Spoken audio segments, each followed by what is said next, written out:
Oh, yeah, boys did. They're going to the next level, whatever the next level is. Girls. I don't know, I don't know if but the boys is a big I deal should know because it's their between- first year. Owen went to the Right, game to watch right? the His girls. first full year. Yeah, he was A at. lot of sports were- There's a lot going on. So Yeah. this is not the first cross country.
In accordance with Board Procedure BP 5, this meeting will be live streamed and recorded and can be viewed on the DASD YouTube channel.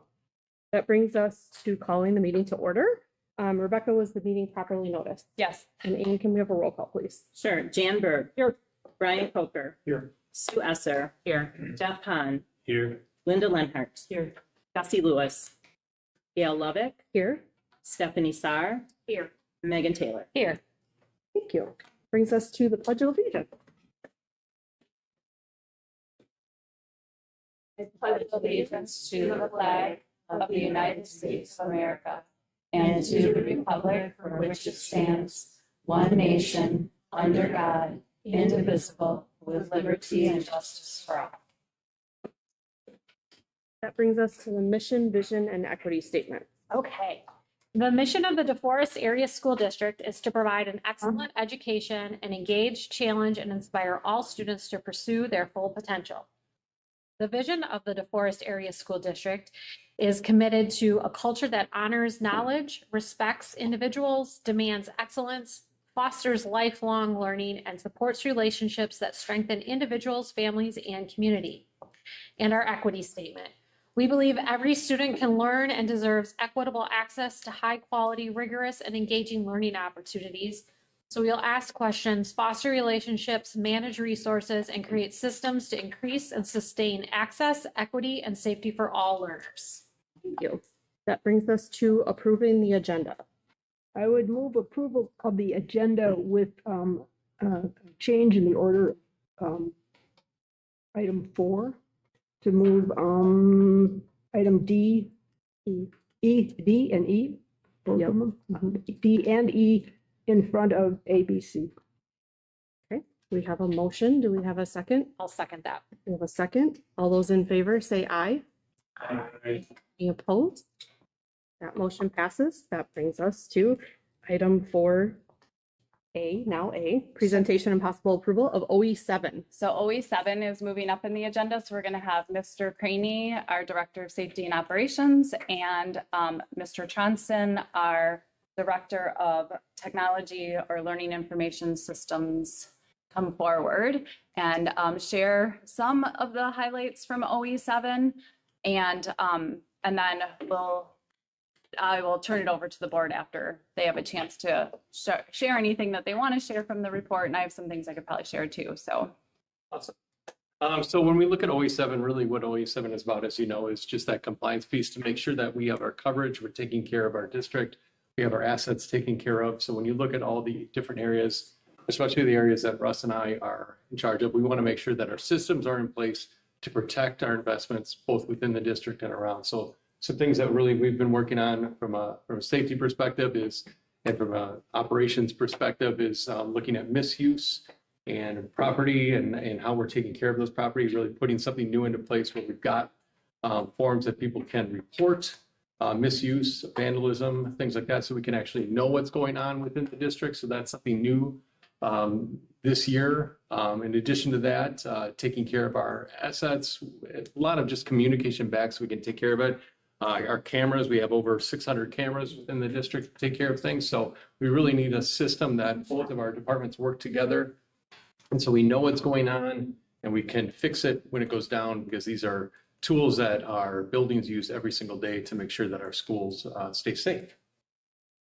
Yeah, as Roz said, a lot of, in addition to physical items, is protecting our digital side of the district as well. And our department does a really good job of ensuring we're backing things up on a regular basis, depending on the type of area that it might be. Some we do daily backups, some are weekly, some are monthly. It just depends on what the server and the information coming into it is utilized for. Additionally, one of the things we're looking at is, we have a one-to-one opportunity here in our district, and how do we, again, like Roz said, make sure we get the life out of these devices and making sure that they're being cared for appropriately, and we can make sure we maximize the investment. So a couple of the other things I want to add to that, several of these indicators were new in this report, brought forward from administration, because we really want to make sure we are monitoring the safety of our devices and making sure that we have systems in place. And then the other thing is Mr. Johnson was able to give primary documents and Mr. Craney. And so you'll notice in the appendices, there's primary documents of those monitoring. So I find that that is something that, you know, I'm very proud of the team's work on making sure that we're not only say we're doing it, but we're showing that this is how it's being monitored. So at this point, based on the evidence that's in there, and you've had a chance to review the report, I do mark this one as in compliance, and I'm turning it over to you. Thank you. We have now received the report. Would anybody care to make a motion? Make a motion to receive the report as written. Okay, we have a motion. Do we have a second? We have a second. All those in favor say aye. Aye. Any opposed? Okay, we now own the report. We can ask questions. Anybody have any questions? I also noted that appreciated the amount of extra data collected. My question to that was all those tech reports. I think when we changed the indicators or had requested that as a board, is that tedious work because there wasn't an actual report, right? And it looks like there's screenshots or most of the appendices that you're showing for data. Is that an exorbitant amount of extra work to create those reports? One of my techs is a data guy. He loves doing the data. Holy cow, he did way better than I would. And I know when the indicators were being changed before Russ came on as staff, and at that time talking with the network engineer, Shelley, she thought it was really important that, first of all, the board is, you know, that we're monitoring this, and then documentation is really important to that department. So she took that information from the policy language and the indicators and then ran with it in the team, obviously. So does that add to your thoughts there? I know you and I haven't necessarily chatted about that, but I know it was created, you inherited this as a new director. So Yeah, the team has done a good job, including several in this room, with documenting things now and procedures and being able to definitively state we did this on this date. You know, like it's really important that we stay on top of that stuff, because on any given day, as we experienced last week with AWS outage, things can be affected really quickly, and that can be out of our control, but we have systems to try to be able to still do what we need to do. Roz, I appreciated the facility standpoint too. I know we met some of your new buildings and grounds staff last week. And I know that this report is obviously in compliance, but just the amount that you're still willing to take it extra, right? Like to the next step, like some of those formal walkthroughs, having some formal procedures to file misuse and stuff like that, just make it more user friendly or efficient, really, now that you have people in place to be able to do that. I think is going to be really great. Yeah, it drives our work is when it really, the data tells us what we need to do, what is going, and then how do we prevent things too as well. So it really is very important data. And again, data drives us as a district, so why shouldn't it with OE7 too? Right. On page 17, can you explain to us the open closed and what you're tracking, what your objectives are for the track? Yeah, so it's by month. So this was within the last fiscal year, so July of 24 through June. And so it shows how many tickets were open and then how many were closed within that span of that month. And what percent were closed within our target time range of 30 days. Yeah. And the interesting part with GLPI is that it's similar with ROS. Sometimes people will put in tickets months in advance. And so it'll seem like it's been open for months, but it really isn't. They just put them in ahead of the curve. Or for example, let's say someone loses a Chromebook, it goes in the system is lost and the ticket is open until we finally either come to a conclusion that it's been returned, or we don't know what's up and we write it off, kind of scenario. So that's when some of those numbers seem wonky. And the blacked out counts, I only black those out because those are pending and solved, which don't have any bearing in opening and closing. So when Russ is mentioning opening the ticket, so if we have professional development on a day in January, there'll be an open ticket for making sure that there's sound and technology on that date. So that's an open ticket that sits there because we're predicting the need. Sure. Or a pending one, an example of that one would be, we did something, but now we're monitoring it before we officially close it. We want to make sure that the fix works, so to speak. I just have one more question. If nobody has a question. 7.5, we look at the ebb and flow of the chart from the legal fees. Is that expected? I guess I look at the indicator and it says appropriately used legal counsel. I don't, Yeah. So it's pretty, I guess it's loose, Right. is what I'm saying. So Right. yeah. So the key is to use legal counsel to protect the district from a liability when needed. So things like, if there's an accident or someone gets hurt, we utilize our insurance, our legal through insurance. If there are requests for things like we've had an uptick in records requests, that if I'm questioning, do I do that? Don't I, as the records custodian, can I share that or should I share that? Then I would consult because I wouldn't want to break FERPA without having that legal review. Gotcha. And they don't review all because I do a lot of records requests on my own, but or our team does, but not, sometimes we have to use legal for that. And there has been an uptick, so. Any other questions from the board? On page 11, it talks about, there was a recommendation to remove the word maintenance from, yeah, and I think I know why, but just wanted to clarify that. Yeah, I asked for that because it was kind of confusing even to me, is it technology and maintenance? Right. Or is it the maintenance of technology? Right. Right, so, Just, in the end, it's technology, whether it's maintenance or purchasing or replacing, whatever the need is. yeah. I also just wanted to say, I appreciate the interdepartmental collaboration, visible and, and behind the scenes. I think it makes a lot of sense and we can only benefit from that. I appreciate you saying that. That is something that I think from J1, we have really tried to do. There's so much commonality and working together with that. So how do we make things streamlined we both do work tickets, we both do things like that. So how do we do that to misuse to everything, really? There's so much partnership with that. So something we've really focused on. So thank you for noticing that. I could tell you. Yeah, well, and 7.4, removing that insufficient maintenance, that falls under our other OE in general. I think it's kind of almost as a crossover, right? Which is our facilities management one. Because it reads inadequate repair, cleaning, inspection, or upkeep as outlined by specifications or operational policies and procedures.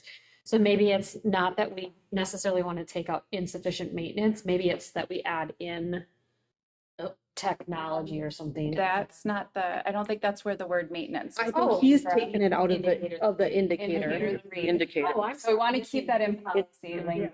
Indicator 3. Indicated 3. Indicator. Indicator 3 says 96% of technology I see. maintenance requests Okay. are completed within the school year. Got And the question is whether it was requested about just maintenance or all tech requests, That basically. helps. Okay.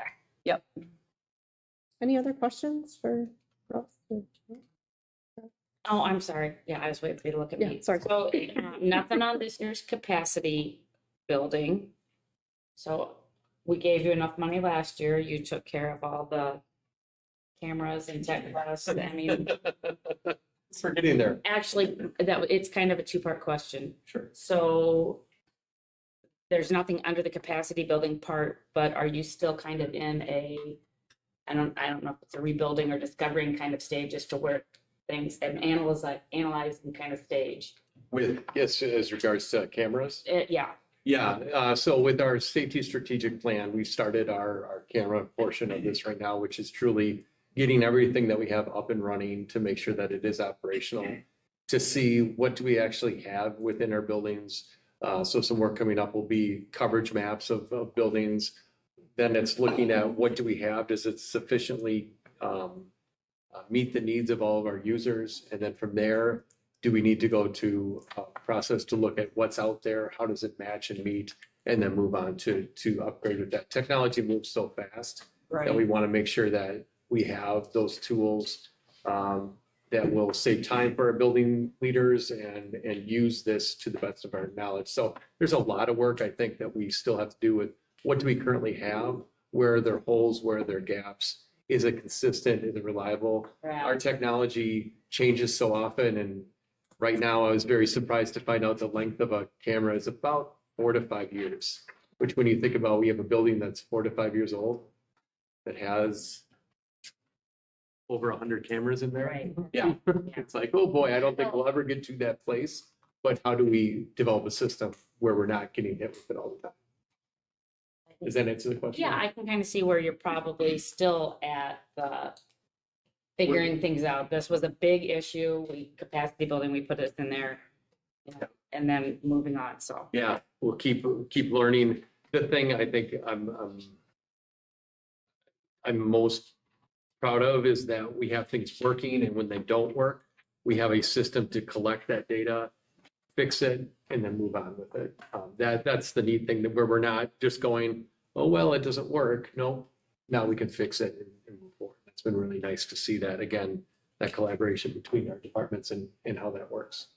So are the cameras not the system that you have in place with the QR codes, like tagging our assets and figure out the lifespan? Are the cameras not part of that? Cameras are not part of that. Okay. No, that's a totally different system that we have with that. So we decided not to go with that. Our larger assets, $25,000, are the ones that are with our camera. We could get to that point with that. But personally, I believe that those things go so quickly that it's hard to stay on top of that. I just think, I mean, and the reason you sprint that is you just said 100 cameras in one building could be an exorbitant expense. I have no idea how much they would cost, but I would imagine it would be, you're buying the latest and greatest, right? Yeah. Like in every 4 to 5 years could start to add up. It can start to add up, to have that kind of coverage and have that kind of technology, and it's changing. Yeah. It's cloud-based, it's not what kind of. I think it goes back to what do we put in the reports as far as, do we say, is it redundant to say support the safety strategic plan? Because that's really what you're living right now, is the strategic plan of, making sure that the cameras are being maintained, that we're, using them to capacity, and not just replacing them. So that's a part of the strategic plan. Make sure we're not chasing shiny objects. Right. Yes. Let's use the things we have really well. Yeah, exactly. But they are commodities, so I don't know, get a QR code, I get their interest in that. Plus maintenance requirements, cameras are a commodity. Once they expire, then they expire. Supply. And I know in other reports, we do write, like, continue to support the professional development budget. So those are things that, it's good feedback that it might help the board know that we need that continued. It's not like we've arrived and we're done with the safety budget, so that might be something for us to think about as administrators in each report to make sure we reiterate that. We just kind of assume it's a given that we need that. Other questions? No, I think about what she said. And I've opened to feedback on that too. Yeah. So, of course. Hearing no other questions, is anybody care to make a motion on the report? I'd make a motion to approve as it was presented with the compliant. We have a motion. Do we have a second? I'll second it. We have a second. All those in favor say aye. Aye. Any opposed? Motion passes. Thank you both. Well, do they want them to stay up? The indicator changes we talked about? Oh, indicator change. And we moved that kind as of well. talked about it. We did so- talk about the indicator changes. That is the next item on the agenda for the OE7. Linda asked about it. And Yeah, no, it makes you sense. clarified. Yeah. Does anybody Yeah, have any it's additional fine. questions It on the makes perfect indicator? sense. Yeah. And so then it would come back in a consent agenda at the next regular meeting to have that indicator change. And then Anne will help Russ make sure that it's changed for next year. So I like that it's changing it to a language that you understand now that you are living and breathing the report as well. So that makes sense. So, all right. No other questions? All right, thank you both. Thank you. That brings us to item B, presentation and possible approval of OE5. Do you want an amendment to that? Or do you want to move No, on it would be to the budget, right? Oh, yeah, Yep. to the budget, yeah, sorry. A. Yeah, now we're. Yes. Are we okay with that? Yes, I think we are. Let's tackle it. Okay. So there is an overview in the packet, and I'm going to highlight these things. So the biggest thing to highlight is the resulting mill rate of $9 per thousand of equalized value. And that is below the projections that were made prior to the referendum. So for comparison, in the 24-25 mill rate was $8.73, and the referendum's projected impact had estimated an increase of 72 cents. So we are 27 cents higher, so or lower, sorry. So at $9 per thousand, that's the biggest thing to kind of know as a board, that that's the impact. The overall operating budget expenses are $66 million, 676,000 and 123. That's a big number to wrap our heads around. We're going to talk about the factors impacting that revenue limit. So we received the information from the state October 15th about how to calculate that revenue limit. And it's the primary factor determining the majority of the operational revenue available to the district. The calculation multiplies the 3-year rolling average of our full-time equivalent enrollment. So it's the 3-year average, which we've talked about when we were out and about for the referendum last year. And that includes the September count and the summer school count. And so some of the numbers we'll be going through in the student enrollment, third Friday count resulted in 4,211 resident students compared to 4,147 last year. Additionally, the 2025 summer school FTE was 68 compared to 57 in 2024. So I'm going to go back up to the top a little bit. Some other factors that influence the revenue limit include the transfer of service, private school vouchers, prior open enrollment, reduced or rescinded taxes, and approved operational referendum. Okay, so something. Oh, sure, I can bring it up. Is it in there? Okay. Okay. Yeah, why don't we? Okay. So just something for I think the whole board knows this, that Kathy Davis, our business director, just had a medical emergency. So we're going to actually bring up a presentation besides what's in the packet right now so that there may be some visuals to go with this. But I'll keep going because some of the important factors are transfer of service, which you have heard about before, but just as a reminder, that is a way to make sure that we are charging other districts when we receive a student with significant needs, that we can charge back to the other district funds that they are receiving. So that way we are getting the revenue we need to help meet the needs, the high needs of a particular student. So let's see, how far are we off on this now? We talked about the mill rate and the difference, the equalization aid, state aid. We haven't gotten to that yet. Back to that. So the revenue limit is determined by, we just talked about student enrollment, transfer of service, and then voucher enrollment. There was an increase in vouchers from the previous school year, which is impacting about $131,000. Feel free to stop me and ask questions too. Okay. You're good. Okay, so here's a chart of the student enrollment over time that Kathy included. 2000, just for reference, so those that it's a chart tricky to see. 2016 enrollment was 3,661, and then 2025 4,273. Can I ask a question? Yes.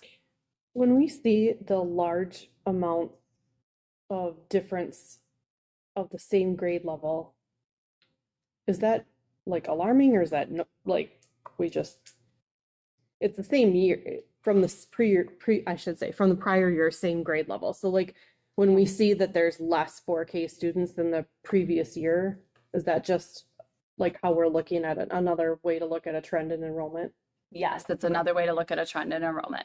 And are you looking from last year to this year, our 4K? Correct. That is true all over Dane County, by the way. I'm just looking That- at all big numbers. Yep. When you see that there's like Yep, that is gaps where one. there's not, Yeah, and there's some so where there's like. when we started to see that enrollment coming in, all of us superintendents in Dane County immediately starting to ask each other, are you Okay. seeing a decrease in 4K enrollment? However, our population study predicts right now the 3-year-olds are high, the count of 3-year-olds in the communities in Dane County. So Next year. that's Next year. yeah. So it is a blip, and it's one that we have to pay attention to, especially as we talk about maintaining class sizes and hiring, that we would, be really careful to monitor, especially elementary. And as the years go on, we tend to add staff because we're a growing district. We will definitely monitor that we wouldn't want to have over additions just because we're used to having about a class size of 300.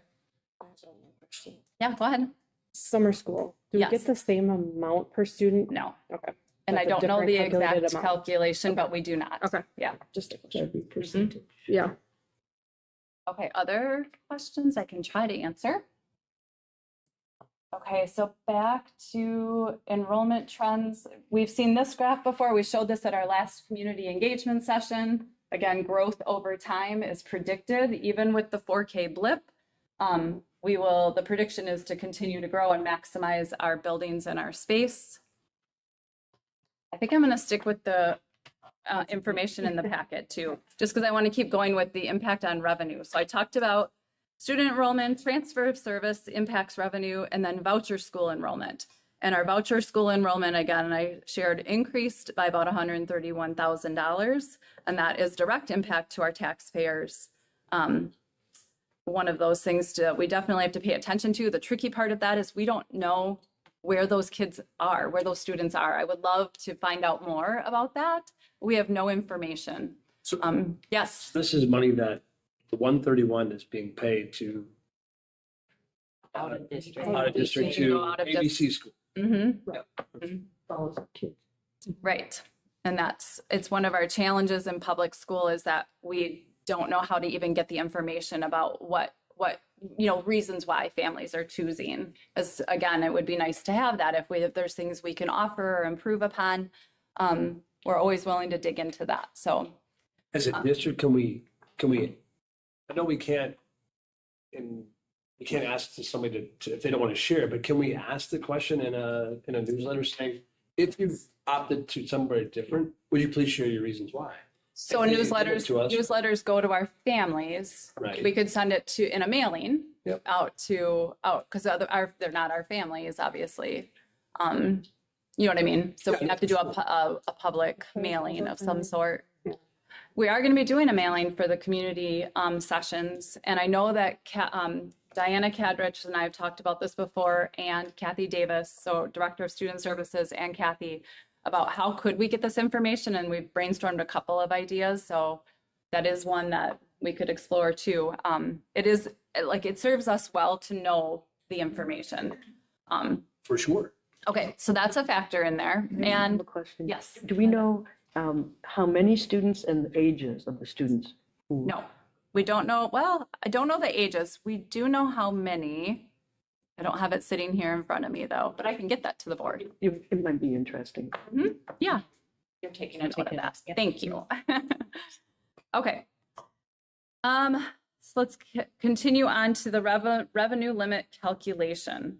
So in your packet, you have the calculation of equalization aid, state aid for the computers, and then state aid for personal property. Our operational referendum is a factor in there, of course. However, it's coming in at a rate that's better than what was predicted and shared with the community. Trying to think what else to highlight out of here for you.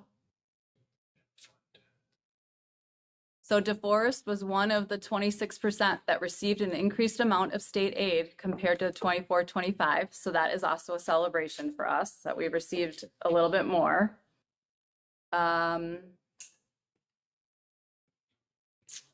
then some budget highlights.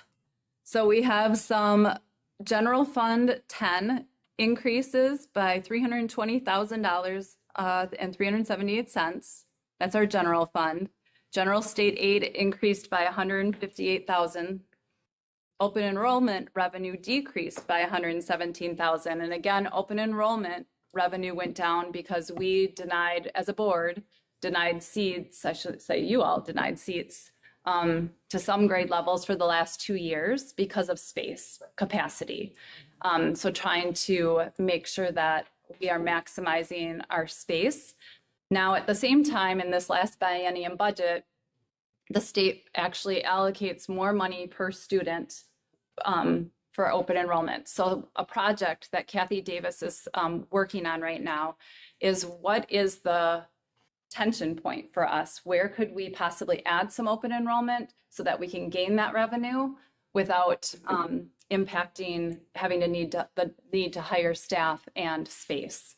So we're hoping that we won't have to be in that spot of having to decrease open enrollment, knowing that the state just put into place providing more funding for open enrollment seats. Do you have questions about that? Does that mean you get more per student? You get more per student, but because we have students leaving and we've denied coming in, we're losing more per student. Yeah. So we want to get to a neutral spot. Right. We have many people that want to be here, but they've been denied because of the 0 seats. So it's a true revenue making thing for districts, and something that we need to be mindful of, that we want to be in a neutral spot with that. We don't want to be in a space where we're letting more go. However, we also don't want our buildings to get full too fast that we need to build. So it's a good little project and dilemma for us. And the numbers are they looked at that way in terms of, we would have second grade available at Eagle Point only.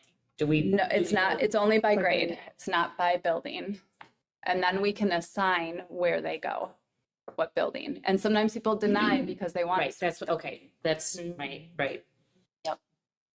Okay, any other questions? Those are good ones. But know that more information is going to come to you about open enrollment before you have to make the decision about number of seats. What's the logic about giving somebody more money to be in a different school? To me, that's counterintuitive. It's almost encouraging people to look outside their district. Well, I think it's because of declining enrollment in the state. I think that's why, but we're not a declining enrollment district. So that's the dilemma for us. Okay. And it's supposed to feed, like it's that, it's the, helping to give people choices for sure.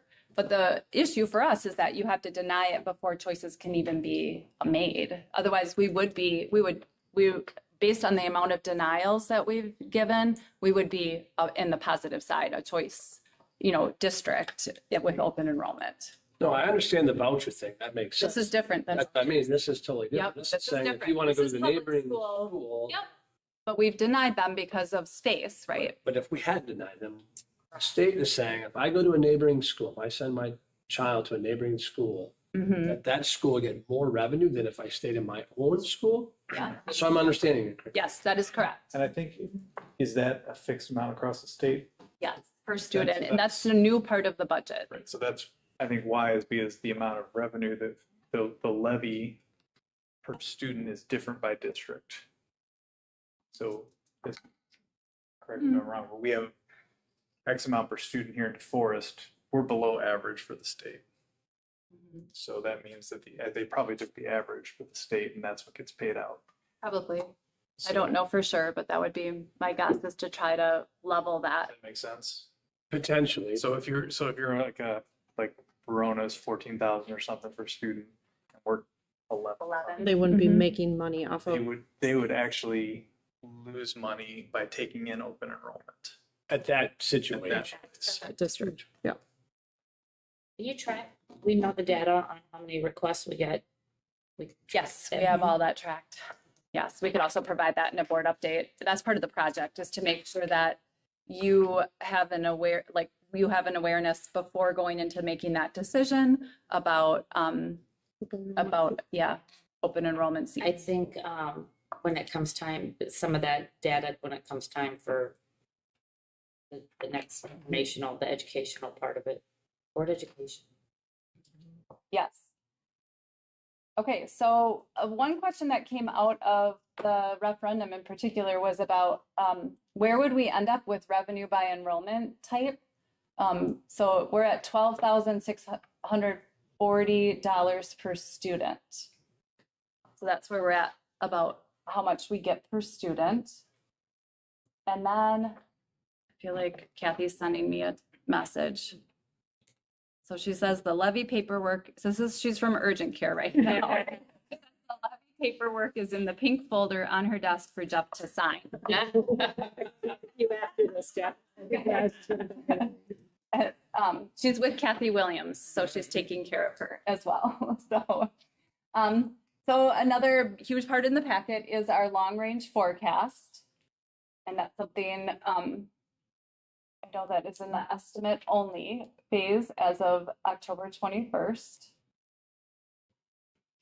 And the tax levy again is $9 per thousand. You can see the different funds here. Fund 10 is our general, Fund 41, 3980. And then again, home market value and property school impact. So board action is needed about setting the levy. Do you need particular language on that? Yeah. Does anybody have any questions, further questions than what we've asked? That was a question. Yeah. So I have one question, which is kind of related to the vouchers. I know this has always been confusing on text. I wanted to make sure I understood it correctly. And so the voucher total is 600 and something. I forget exactly the amount. By my calculation, it's about 13 cents mill rate additional. Say that all over again. So Approximately 600,000, right? so You it's said a for- little over 600,000 for vouchers this year. By my calculation, I'm estimating 13 cents mill rate impact. That's not part of the $9. It shows up on the tax bill as part of it, or? Yes. Well, I don't know what shows on the tax bill, but it is not in the $9. Mhm. Okay, I don't think it's separated out on your tax bill. they do. I think that's been a request of I've seen that come through that on there's more legislature. transparency for everyone, that what the taxpayer is shouldering for voucher schools is something that has been requested of legislators. I think And just showing people, I think the request was showing people where the money was going, Yep. regardless of where it was, just kind of breaking it down, I think is what I've seen. It's still a relatively small proportion of the total, but it, you can see we're in a district where there's a lot more voucher usage that. yes, yeah. Okay. Any other questions? When you look at the expenditures, we've transferred some, I don't want to say significant, because when you're talking about 66 million, it probably doesn't seem significant, but some funds from special ed, I should say, to special ed and to food service were the two Yes. kind of biggest ones out of general fund. Right. So it is normal, all districts have to transfer funds to, for special education because it's not fully funded. Now, in the last budget, biennium budget, there was more added to that, but we're still not even close to fully funded. So that is normal, that has to transfer to special education. And then food service, we are working through that and making sure that that's really being audited, and making sure that we are aligning the work to the USDA requirements, because we have a lot of those, the USDA requirements. So we're bound by a lot of rules with food service. And also our food service director is getting really creative. So trying to up the numbers, probably some of you were involved with even like the homecoming grill out. We were all there as administrators helping to grill food and feed, children. So we're trying to up we need more children to take our hot lunch program. So again, that's why there's a transfer to those. Good questions. Other questions?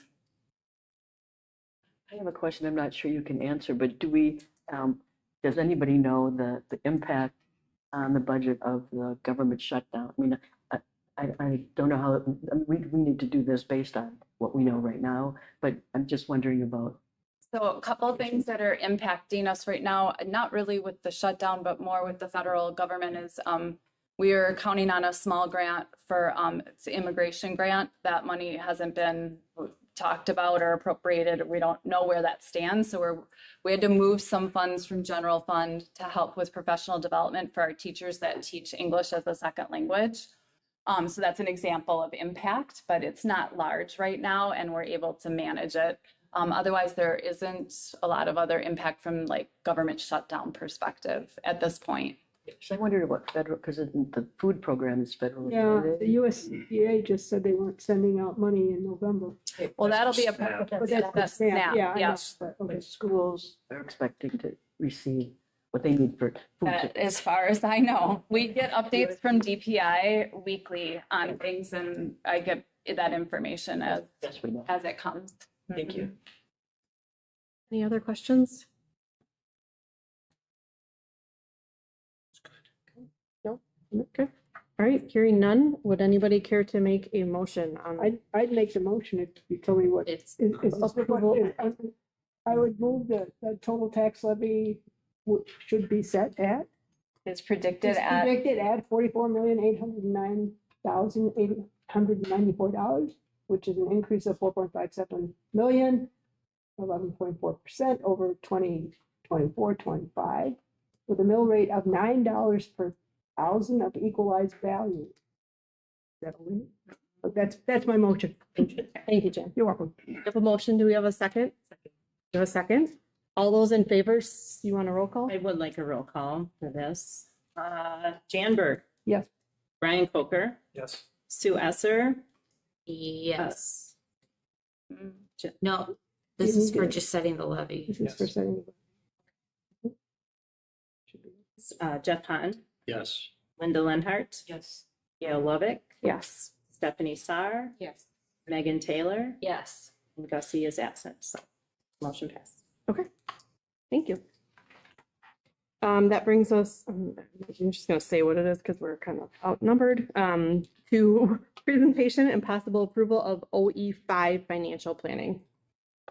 okay, so this is, let me pull this up.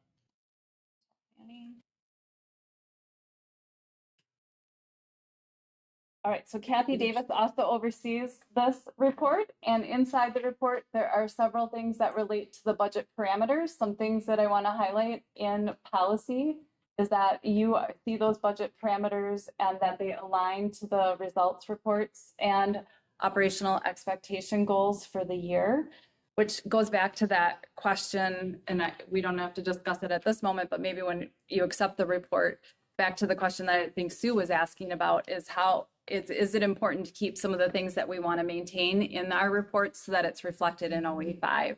So that kind of was a click for me of like, maybe we should be doing that because there should be more of a connection there. I mean, there is a connection there, but it's something that Kathy Davis makes an assumption of, and should we be more explicit? A couple things with this I want to point out. The budget parameters are start way back in March to give you an update on like, first of all, I feel like now all of decisions for budget, you'll want to start with open enrollment seats in January when those have to be approved, now that it's more of a impact. So that's something we'll be, again, making sure that you have all that information well ahead of time. And then the second thing I wanted to point out is in March, we want to start bringing you things like where are we at with enrollment prediction at this point? Because we have our data.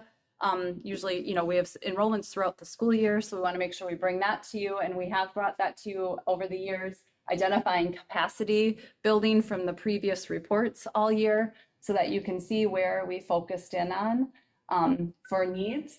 Again, another component of this is making sure we're aligned with WOOFR, which is the requirements for our accountant and for DPI. Which Kathy Davis does a fabulous job of making sure we are in alignment with that.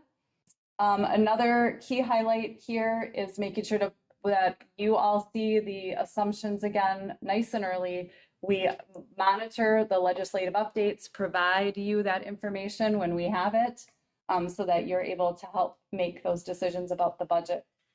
Looking through here, we've been able to maintain our AA+ bond rating.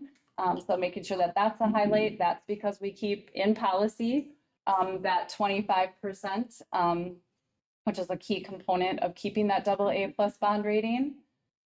Let's see, what else do I want to pull out of here?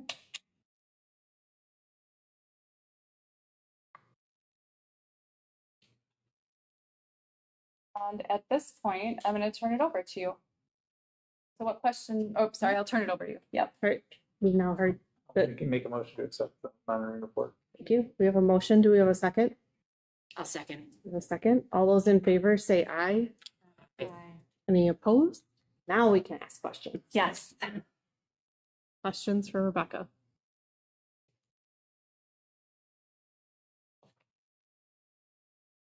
I also, I mean, I went back and looked at our, how many times it got brought forward for the board to see on the budget.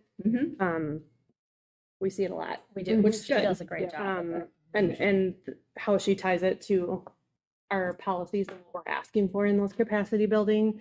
I think the only question I had would be like, what weren't we able to do, right? I think about capacity building, and sometimes I think Roz said this in his last presentation to us before, just there's a lot of want.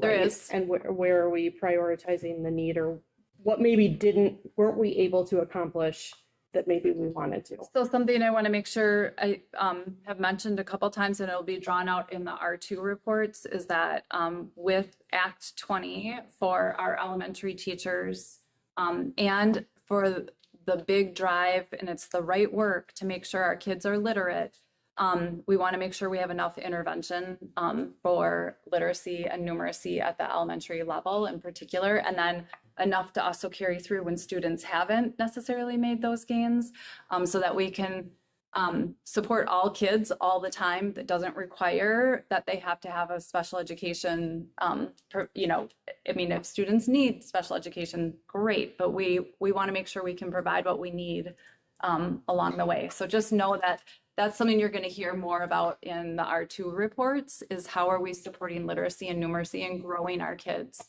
So that's an area that you'll hear about eventually, and we'll be able to, we are making decisions with you about how to maximize our staff to do that.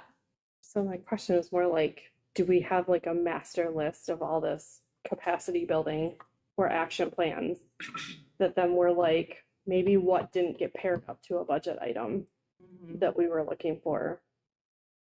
Does that make sense? It does make sense. Like take the bottom Yeah. of each of the OEs that I'm has that and saying, just I'm put it in sure one that's happening. I'm document, sure right. we'll see that in R2. I'm just saying from a budgetary financial planning standpoint, is there stuff from those action plans and other reports that we're not, that we maybe had a master list that didn't, she matches them up usually very well. I'm just saying It might be nice to see. is that process Okay. maybe? So it sounds like that is a good thing for us to bring back as an administrative team, is that the list, really. Yeah, just as we consider maybe budget parameters for next year, that we're like, okay, what are we maybe not going to be able to hit, or where are we? Yeah, and so I excelling gave an at it? example Okay. of that, Yep. but there might be more. And Right, I'm sure right. on the operational side of the house would say their parts too, but so Anne's making a note of that. Yep, so Gail, are you looking for like the wants list, like?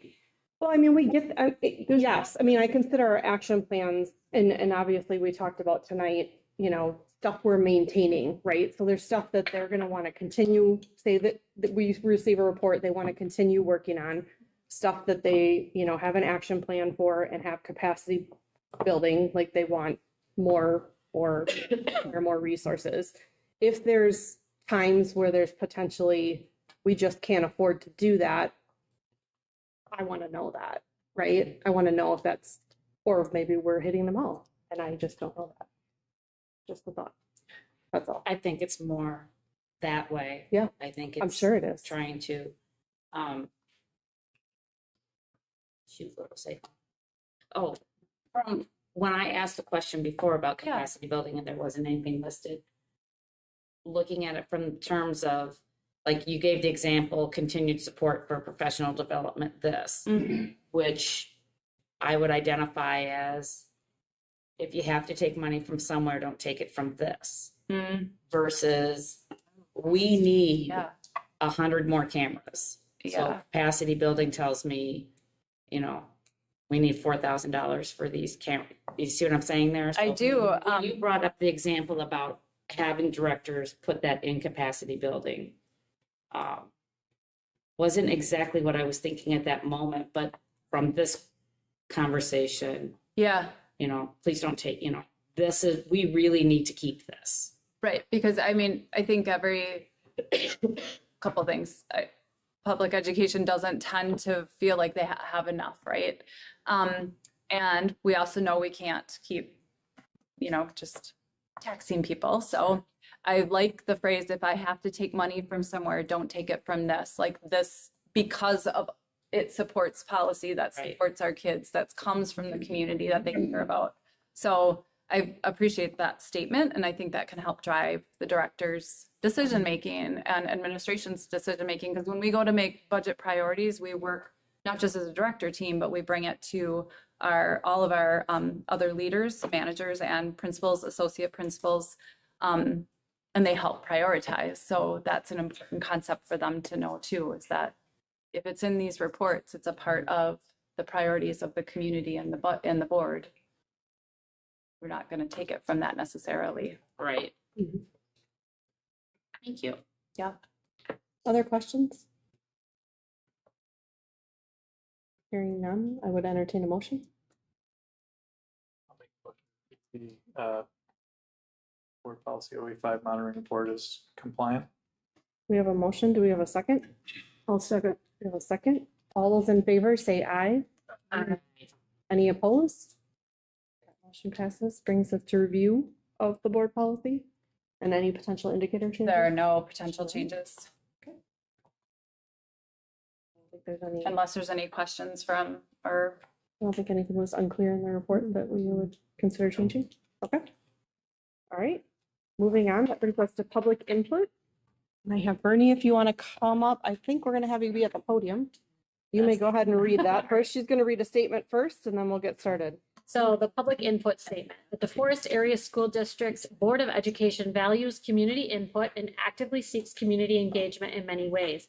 We thank you for taking the time to provide comments and feedback to the board. Know that your thoughts today are appreciated.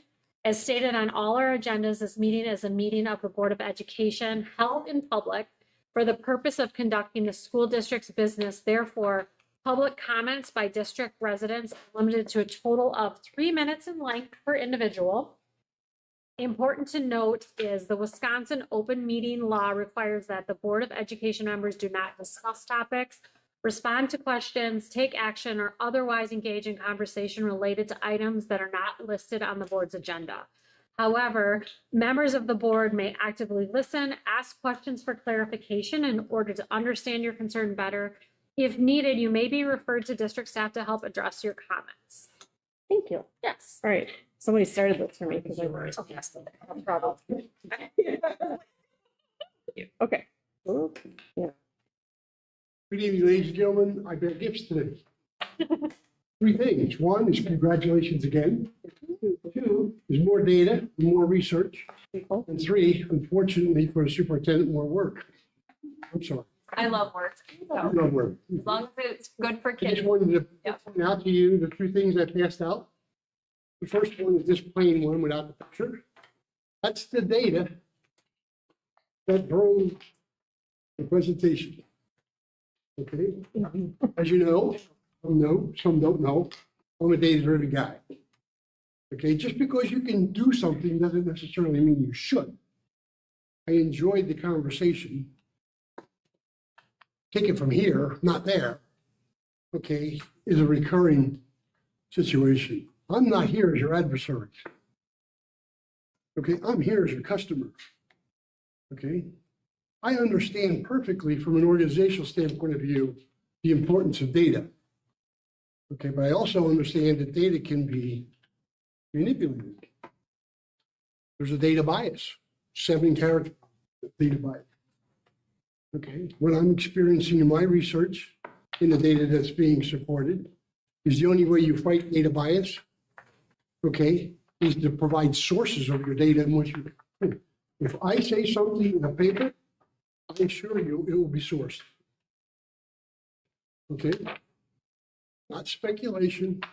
I assure you that I pulled it from somewhere. I viewed for 1 month 4,350 lines of budget detail last month of your school. That's why you got that nice letter. That was unbelievable. You don't hear that. Okay? But I want you to understand clearly what it is. We know that the DeForest Area School makes sure that all the beans are being put in the right jar. That's what that means. That's what it means. It's an astonishing compliment. Okay, given your budget. Congratulations. Okay, but as my letter said, I move on to my next page, which is the ugly page.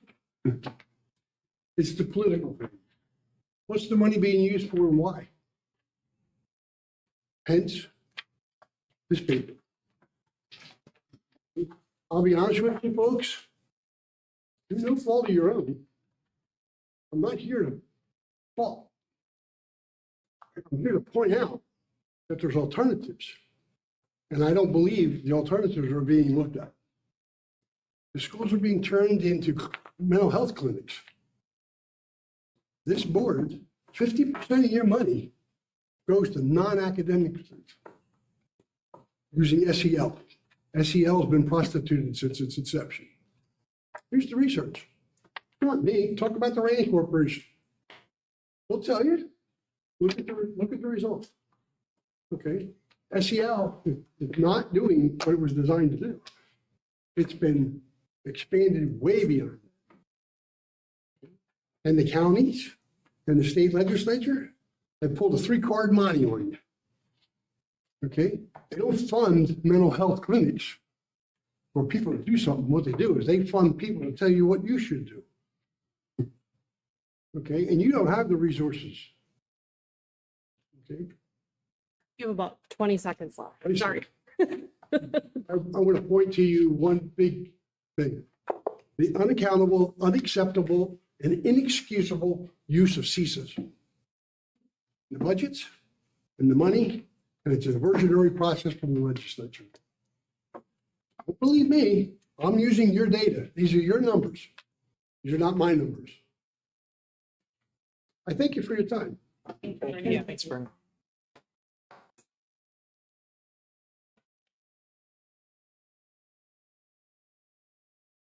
All right, that brings us to board consent agenda.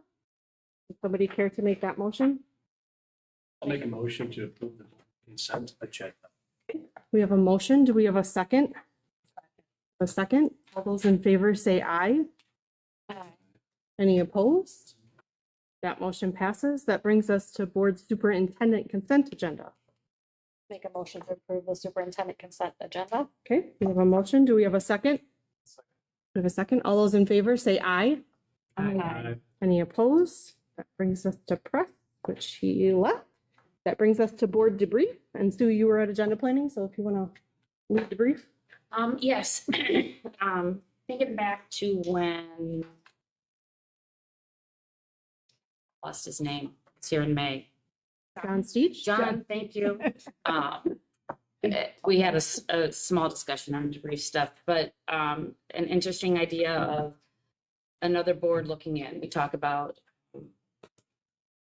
boards observing other boards for feedback. So if we had another board here looking in, you know, what is a statement? Not a long drawn out, but what's just a statement of something they observed about how our board functions. Like you want us to say what statement you think they would make? Yes. So for example, I will start out in terms of there's the idea that we are respectful of each other.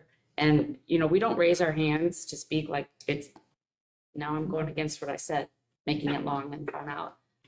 But respectful and waiting our turns and everyone getting a turn and still being able to say what we want to say without making it a mess. Anybody else have a thought on a statement that another observer would make? Think that they would come in and they would see that we're all prepared, become ready to ask the questions, and it's focused in on what we're talking about. I've watched other board meetings, you know, online and things like that. I mean, I think because the way we're governed, it changes the way we maybe ask questions and the way we do things. I do agree with, we feel heard and we feel we can wait and be respected and make sure everybody gets an answer. It is very fluid here, and I don't think everybody talks over anybody. It's just very professional and very fluid. I would say we're not very formal. Informality works. I mean, so that everybody does get their say and nobody's making speeches per se. And it's just like, yeah, we're polite with each other and listen. It's a galvanizing group.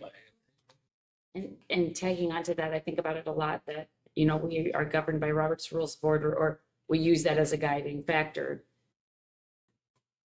in the big umbrella sort of way because we need it for guiding, but we function under that well. Sorry, I think you were gonna say something. The words that came to me were efficient and professional.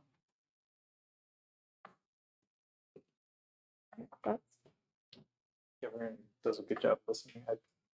You know, the way Sue phrased the question made me think it's really hard to take an outside view when you're sitting at the table of what you look like at the table. So, I'm guessing. Stephanie, thoughts? I was thinking. Efficient. And I think we're all present. I think in the idea of we know struggles other boards are having, as like Jeff said, looking in and seeing what's happening on their boards and reflecting back of what does or doesn't happen here. So that was kind of Interesting way to look at it. Thank you. Yeah. That brings us to adjournment. Would somebody care to adjourn? I'll make a motion to adjourn. We have a motion. Do we have a second? I'll second. A second. All those in favor say aye. Any opposed? Meeting is adjourned. Thank you, everyone. I need to sign, yeah. yeah. I'm gonna go grab those I think and Roz has them. And then I'm trying to get the annual plan and